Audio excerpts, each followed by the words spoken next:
ADC साहब को ज्ञापन दिया है। ब्रह्मौर विधानसभा क्षेत्र के अंतर्गत आने वाले ग्राम पंचायत राड़ी के अधीन एक राजकीय वरिष्ठ माध्यमिक पाठशाला है गुआ। उस पाठशाला में इस समय एक प्रधानाचार्य महोदय हैं और एक हिंदी की प्रवक्ता तैनात है। इसके अतिरिक्त सभी प्रवक्ताओं के पद रिक्त हैं और इन रिक्त पदों के कारण बच्चों की पढ़ाई बाधित हो रही है।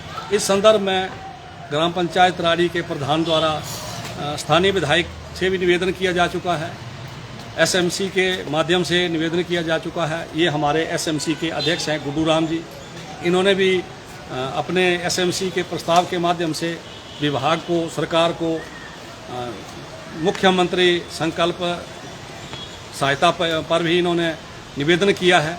लेकिन बड़े दुख की बात है कि राजकीय वरिष्ठ माध्यमिक पाठशाला गुआ में अभी तक एक भी प्रवक्ता की नियुक्ति नहीं हुई। प्रवक्ताओं की कमी के कारण इस पाठशाला से स्कूल के छात्र और छात्राएं दूसरे विद्यालयों में अपना पढ़ाई के लिए स्कूल छोड़ रहे हैं। इसलिए आज हमने एडीसी साहब से ये मुलाकात की है और हमने ये लिखा है कि 9 मई से पहले इस पाठशाला में प्रवक्ताओं की व्यवस्था की जाए, अन्यथा 9 मई 2022 को उपायुक्त कार्यालय के समक्ष सभी जमा 1 तथा जमा 2 के बच्चे यहाँ अपनी किताबों सहित आकर के डीसी ऑफिस के कार्यालय के बाहर अनिश्चितकालीन धरने पर बैठेंगे, जिसके लिए हिमाचल प्रदेश की सरकार, जिला प्रशासन और शिक्षा विभाग उत्तरदायी होगा। सर, कितने विद्यार्थी अध्ययनरत हैं इस स्कूल में? इस स्कूल में +1 तथा +2 में लगभग 150 से ज़्यादा बच्चे शिक्षा ग्रहण कर रहे हैं। सर, कितने टाइम से जो है वो टीचर नहीं आ रहे? कई टीचर 2-2 वर्षों से नहीं है, कई 6 महीने हो गए, कईयों को 1 साल हो गया। कुल मिलाकर के इस पाठशाला में इस समय एक हिंदी की प्रवक्ता है और एक प्रधानाचार्य है।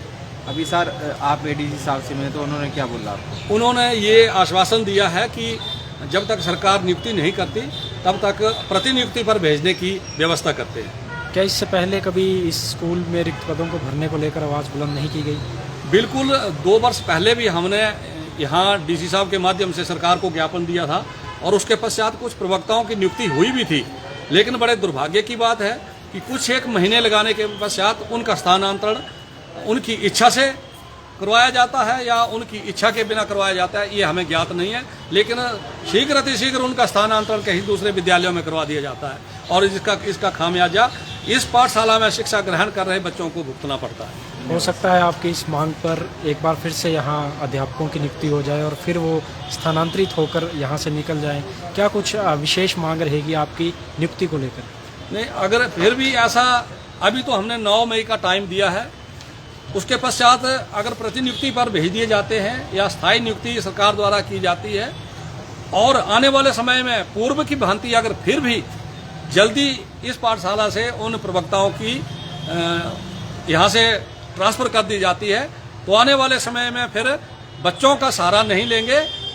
मैं स्वयं और बच्चों के अभिभावक अनिश्चितकालीन अनशन पर बैठेंगे डीसी ऑफिस के बाहर। धन्यवाद।